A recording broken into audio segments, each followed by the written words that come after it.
here on main stage, we're just setting up for our final panel session of the morning, the afternoon session, more so, before we come back after lunch.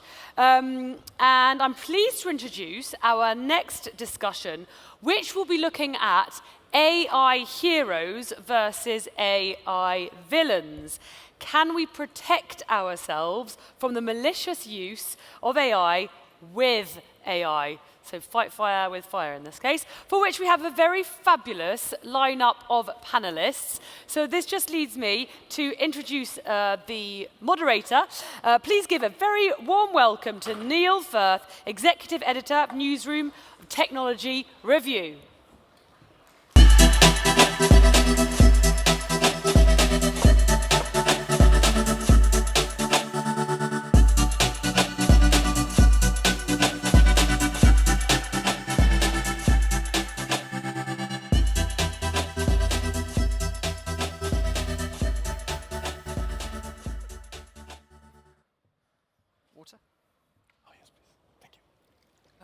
Hello, everyone. Hi, can you hear me? Good. Nice to be here. Nice to be here. Nice to see you all your faces again. So my name's Niall Firth, and I'm the executive editor at MIT Technology Review. And people sometimes ask me whether I'm a tech optimist, which I guess means, do I generally think technology, and AI in particular, is going to make the world a better place? The sort of flip side to that, or implied flip side, is being a tech pessimist or a skeptic. I mean, you think basically technology is a net bad for society. And I think, as I'm sure many of you agree, and certainly as we'll discuss in this panel, that dichotomy is a bit of a false one, a bit of a stupid one, really, because the title of this session is AI Heroes and Villains, and the truth is AI in particular is both of those things and neither, really. It's a tool that we use, and really the sort of the choices we make and the decisions we make about how we use it, that decides whether it is a hero or a villain. So with that said, I'd like to introduce my panel here. We've got, starting from the far end, we've got Jesper, who you just heard from SAP speaking earlier. We've got Ravi from Intel.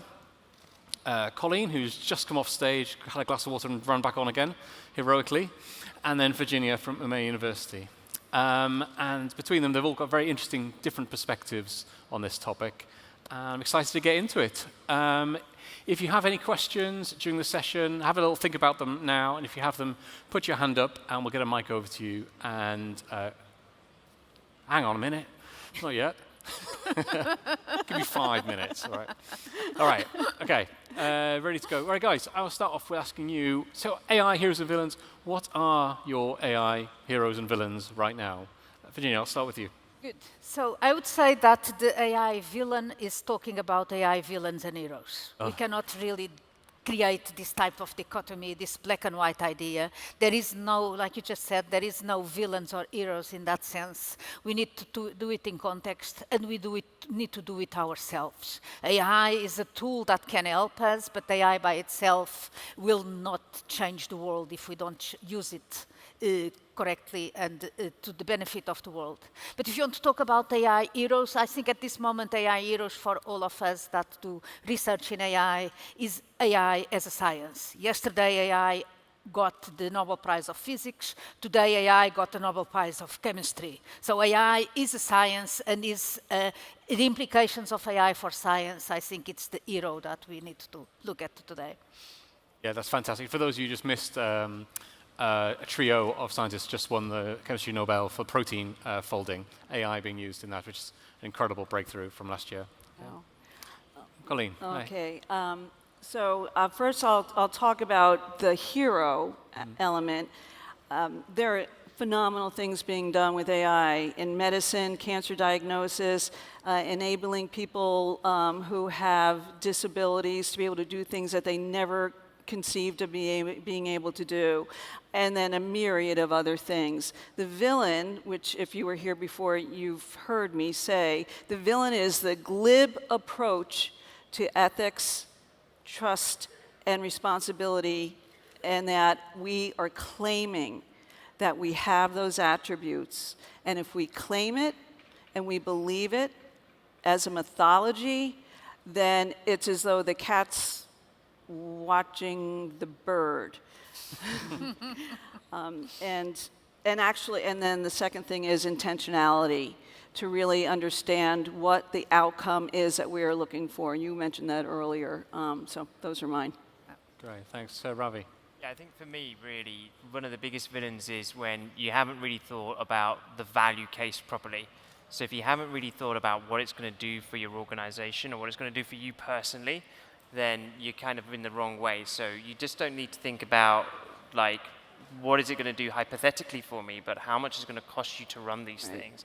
What's the data and privacy impact that it's going to have?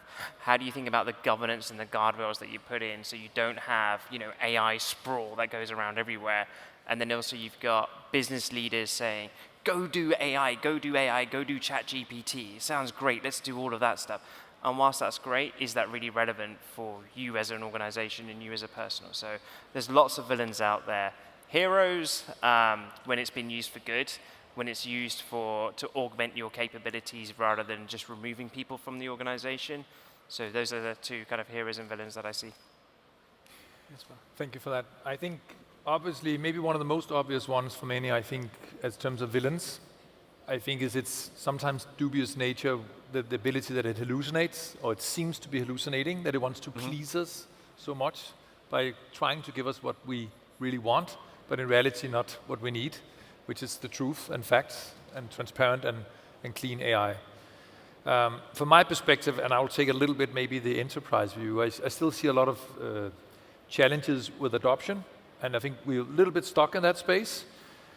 So I think the hero here could either be, as I talked about, agents. I expect a lot from that because that gives us a scalable way to control AI and then accelerate the adoption. And then the other thing is our approach towards responsible AI. I mean, we'll talk much more about it, but there's something we're not leaving our values, I feel, in Europe, and a lot of us we're Europeans here, right? I think that's something we have to stand for in this next era. Yeah, okay, well, let's go into that side of things, because you both mentioned the ethics and responsible AI side of things. This is, I guess, a way of us trying to keep control of technology, make sure we're pointing it in the direction we want it to be pointed in, rather than just throwing it into things and letting loose. I think that's exactly the issue. It's not about taking control of technology. I think we need to be much more serious about taking control of those that are developing and deploying the technology. It's not just saying that we want AI to be responsible. AI is not responsible or irresponsible. We are.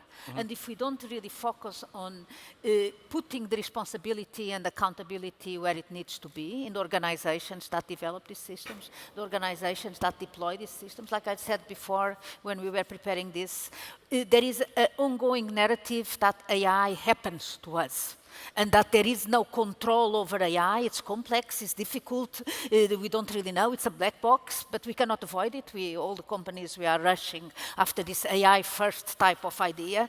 And there I think it's where things start.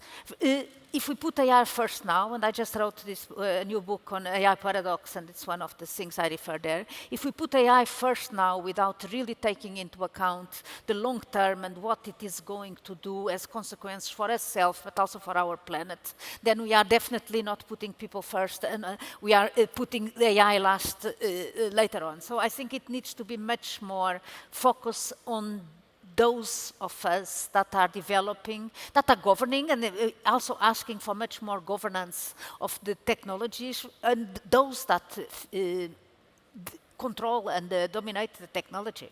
So in those terms, what kind of tools are you looking for us to use? Is this just is this regulation? Is it we're talking about? People who know me know that I have been extremely involved in regulation. I just was part of the United Nations group working on the Governing AI for Humanity report that came out a couple of weeks ago. I worked with the European Union, with UNESCO, with the World Economic Forum. So indeed, regulation is, I think, core, but regulation is not just making laws. Regulation is a lot more. It's taking into account that we need standards. There needs to be a basic level that what we accept. We would not accept a car without seat belts, but we accept AI with nothing of security. No one even knows what you need to put there. So it's about standards, it's about accountability, it's about laws as well and regulation, but for a large part is also our own, all of us responsibility, also the ones who use it. We need to be able to say, no, we don't want this type of technology, we are not going to use these things.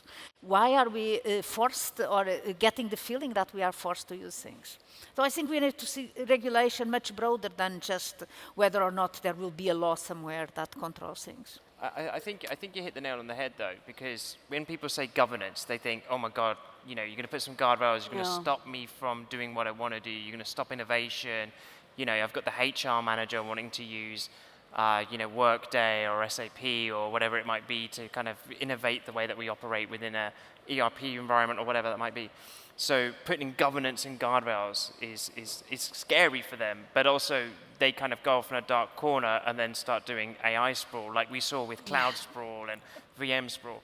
I think standards is what we need to be talking about, because it's a different word, means ultimately the same thing in what we're trying to achieve. But if we start talking about AI standards rather than AI governance and guardrails, I think it slightly changes the conversation where you start saying, these are the base standards that we want to achieve. This is how the data needs to operate. This is the way that data needs to flow. This is the privacy that you need to be concerned about with your data, and then enable organizations to go and do it. If I go there on innovation, I think innovation is a very important thing.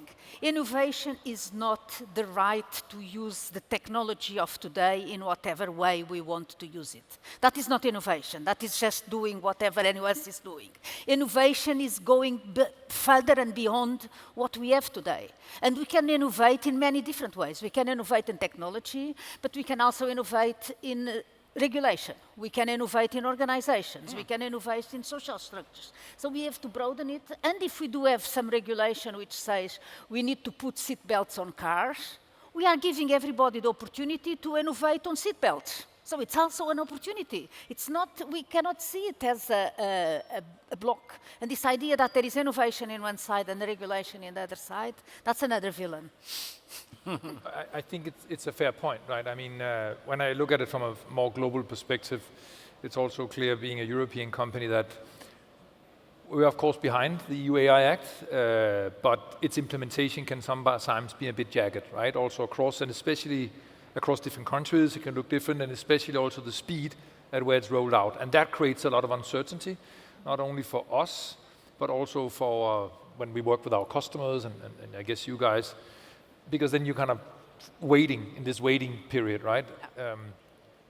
And I think that's a challenge we have to work with, and we have to make that into an advantage, right? We have to turn around and say, how can we make that so that we quickly have the platform in place? And as you said, that's the European way, right? It's not like Wild West, just go and do your thing and maybe break something.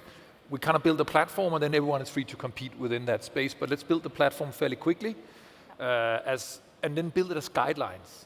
As part of the Danish Advisory Council, I was saying to the Danish government, it should be more thought of as guidelines. We published actually our own ethics. We made it into an AI handbook, and everyone's welcome to, you can find it on our website. We published it yesterday. But that's actionable guidelines. So it's not rules, but it's guidelines. And I think that's a lot what the industry is looking for, guidelines as to how to build. Because I don't think necessarily people wants to build that thing. They're just concerned that they may run into problems, right? A part of this is for regulations or guidelines or standards, all of the stakeholders need to be at the table. And fundamental questions being asked, the fundamental question is this aspirational?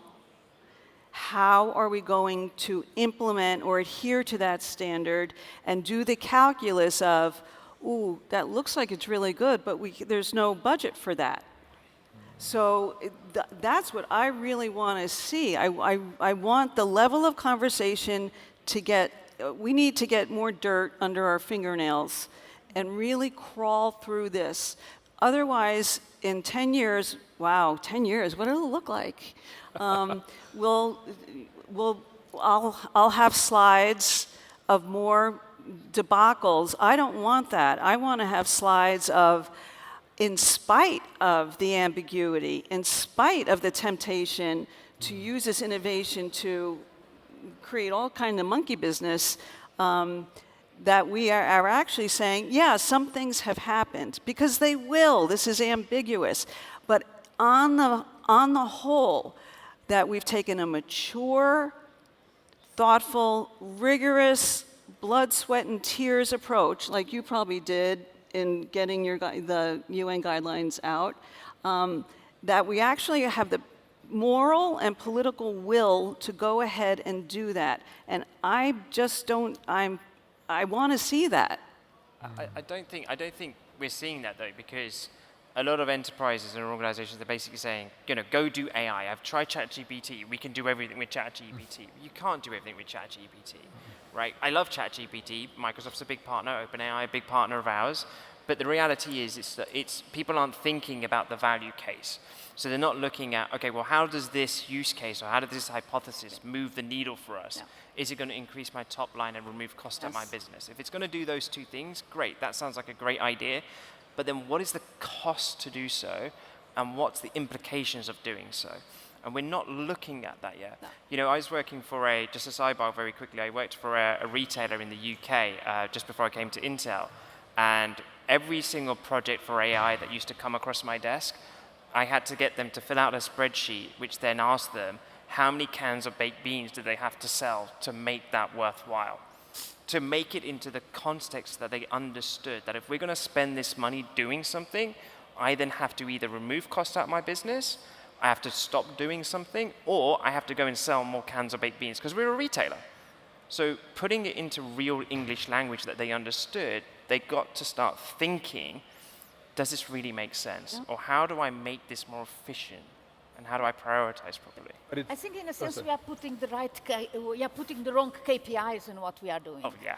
And of course we are measuring how much potential revenue is coming now, but we are not really measuring how much electricity, water, power, human capital, human societal capital we are using at the same time. And that's what I say, it's a paradox. It might improve our business tomorrow, but we are not counting on what will happen later on.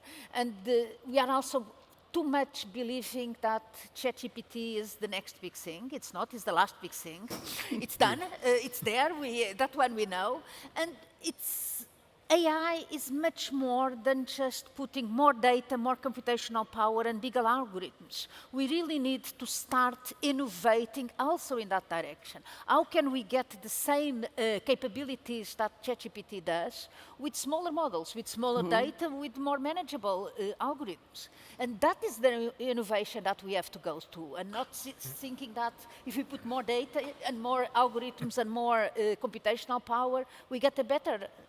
And I agree, and we have to remember that it's just a general purpose technology at its early stages, right? It's like electricity.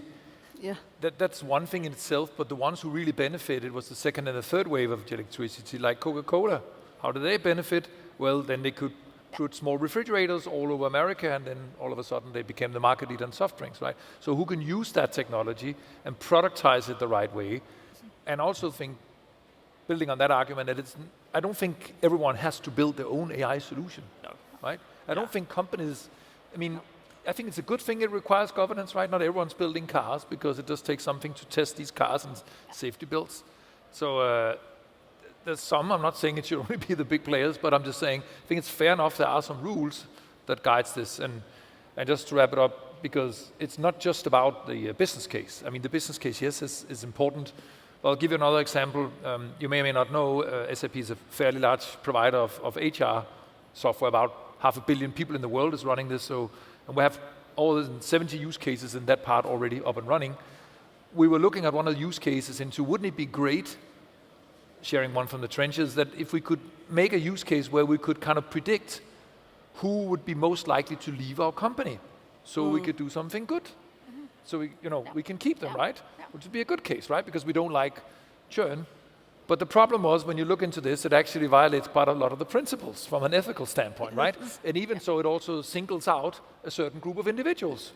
So we opted that, and we called that in our process, because we actually have an ethical process that walks through this. And so even though the case was good, clearly, and we could do it, feasibility was there, and sometimes you have to kind of stand back. And I think if we hadn't done that, maybe we'd made a good case, but we'd had a lot of risk in losing the user's trust. So we lost them on the table. Let's say we were violating that trust, then I think we would really have a problem. Do we have any questions yet? Oh, right on the front here. And then this, you and then you. This man just here on the front row, please. Thank you. If you could just stand up and tell us who you are and where you're from, that'd be great. Thanks. Yeah, Simon Rappaport from Verbit AI. I have a question. Well, no one thought about it. Can we protect ourselves from the malicious use of AI with AI? Mm-hmm. Yeah, well, everyone discussed legal entities, law-abiding entities, but well, there are no examples in human history when technology could be controlled with regulations from malicious use. So let's talk a little bit about malicious use of AI. Okay, that's a good new direction to go in. So, what about bad actors, malicious use? Widespread. AI makes it very easy to spread misinformation on a dramatically larger scale than before. Non-consensual deepfakes. There's lots and lots of uses of AI that are not governed by any regulations. What would you propose we do to try and mitigate the worst of those? I would say the key word here is use. So there are actors, human actors, using AI for malicious purpose. In that sense, it's not different from any other technology. Can we use AI to combat that? Probably we can. We are already using AI to identify deepfakes in AI. We are using AI to identify bias in decisions, previous and future decisions in many different processes. So we can use AI, but I think there is a difference between using AI to help us deal with malicious uses of technology and expecting that AI is going to solve the problem for us. We need to see AI as a tool that we can use, but at the end of the day, ultimately, the responsibility both for the malicious use but also for the combating of this malicious use stays with us. And it is about what we do with it, and we need to accept this kind of accountability as much as I accept accountability for the fact that maybe my dog will drop a kid or bite someone in the street. The dog is autonomous or whatever, but at the end of the day, I'm the party which is responsible and accountable for it. So we need to accept also that as developers and users of these systems, we also take the responsibility for when it goes wrong. And of course, we can try to use AI to help identify those and minimize those times that it goes wrong. But the fault or the idea that it says, sorry, the computer said no or AI said no, that is not a responsibility that none of us can accept. Yeah. Colleen or Ravi? Or no, I don't have anything to add. No, It's spot on. I could I'll give you an example as well of something we've written about a lot at my magazine. So one of the problems with AI is the sucking up of all of the work of artists and creators and then being repurposed into other things and resold. And people are fighting back now. There's a group out of Chicago who are using something called Nightshade, which you can embed in your images, which is invisible, but it essentially poisons the scraping models when they try to do it. Or there's another one called Glaze, which basically blocks it from being scraped. So kind of there is a sort of a war going on both sides, both using the newest tools to try and protect the rights of artists and creators. There was a question from the gentleman here with the cap on. Great, thank you. You just tell us who you are, thank you. Ryan Bertrand, CTO of King's Arch. My question I've asked before in a different way in other speeches, but it's important, and I'd like to ask Dr. Lyons and Dr. Dignum, and any of them want to contribute. Can you bring your mic a bit closer to We you? cannot hear Dr. you. Philip Heinlein wrote 3 laws of computing in the 60s. First law, a computer shall do no harm to a human.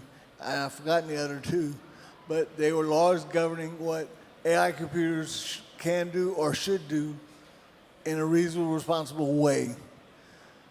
Why haven't people like the US government and China and Russia and all these other agencies who want to develop AI computers, why haven't they put those laws into AI initially to prevent a Skylab type incident?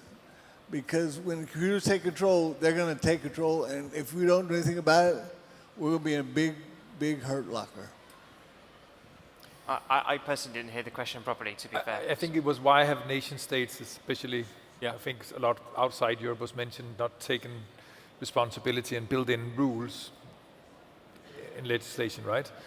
And I mean, being European, I think I can kind of understand at least the cultural thinking, and maybe that's a big word to say. I have an idea of how they're thinking, and I think it's maybe in the North American hemisphere, it's more like in the nature that, you know, if you can make it, if you build your own thing, you'll take the risk, and you see it as a risk, and it's something that's part of doing business. And we know there's another view in Asia on this topic. I think we have a history since the Second World War of supporting society, and we created schemes across many of the European countries, including here in the Netherlands, to support citizens. And I think it kind of falls to our nature to make this kind of protection of individual rights. So, as I said, hopefully this will be even a long-term advantage for us by building these solutions, because hopefully companies who are not building responsible AI will run into a lot of liability issues, will run into a lot of financial risks and fines that will ultimately force them, if they want a sustainable business, to anyway do it like this, right? It will not be a sustainable business to have your cars running over people just to get there faster, right? Mm-hmm. That would be my take on it, and I'm a tech optimist, that's given. So I would not speculate as to why they're not there, but I think it maybe goes a little bit to the values, right? Only additive I have is, I agree with that, is really 2 things. We've already addressed the need here that there be standards, regulations, and guidelines that, I don't know if we agreed to it, but that we do the hard work to really understand what's underneath those on a global basis. This is a lifetime's worth of work. The second thing is I would use a parallel for the use of nuclear energy for aggressive purposes. So we have, go watch the movie Oppenheimer, and we've been down this road. This is a technological equal, it's so much more vast than the nuclear bomb drop of Hiroshima, because it's global, there's no barrier to entry, and anybody can access it, and it's the ability to train AI to catch the malicious intent, and so we have a lot ahead of us, but I think the pieces are there, we just need to use them.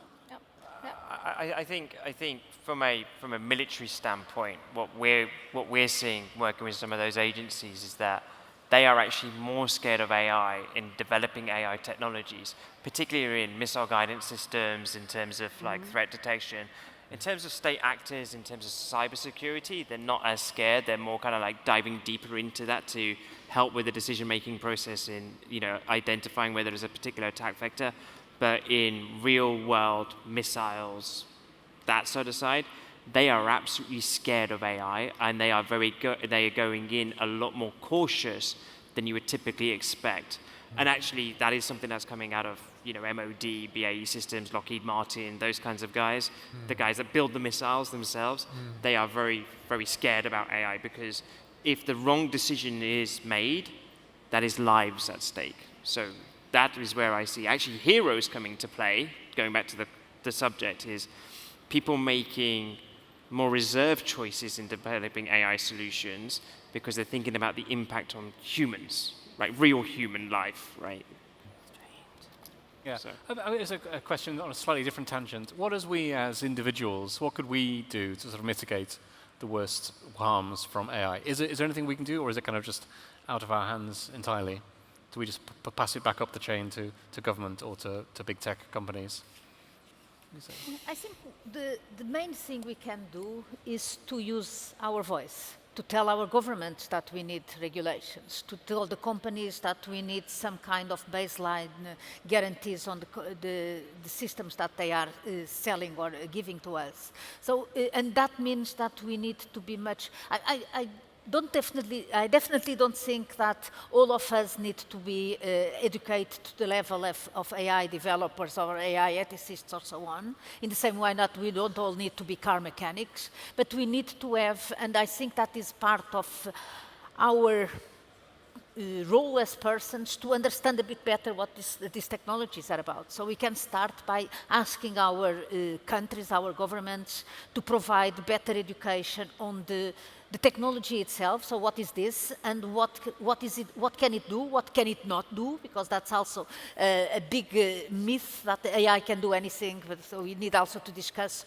what cannot or should not be done by AI. So I think that demanding education and demanding a voice in the discussions, especially in a democratic environment, that's what we can do.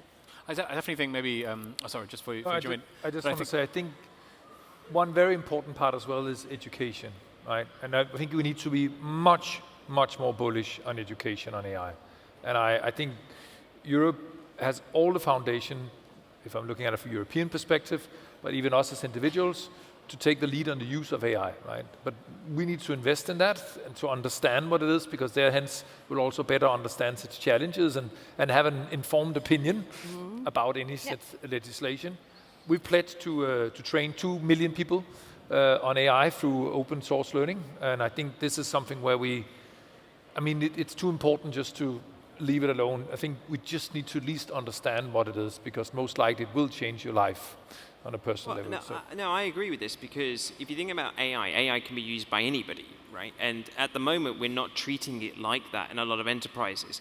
AI needs to be treated like Excel and Word. It needs to be based fundamental skills that everybody understands. Everybody understands data, everybody understands privacy around data, and we're not doing that. Data and privacy tends to sit within the data science team, and then you have a privacy officer, and it makes it complex, and it makes it hard, and people don't want to engage with it. But if you make it accessible, right, and if you just make it part of the norm, then I think we'll get to a point where actually AI is being used for good and as part of BAU. But I don't think we're there yet. I think we've got a lot of long ways to go in terms of educating the community, because, like I said, my mother, my father, my brother, my sister, my kids, they all need to use AI. How do you enable them to do it, right? Sorry, I'm looking at the time. We just have one more question here.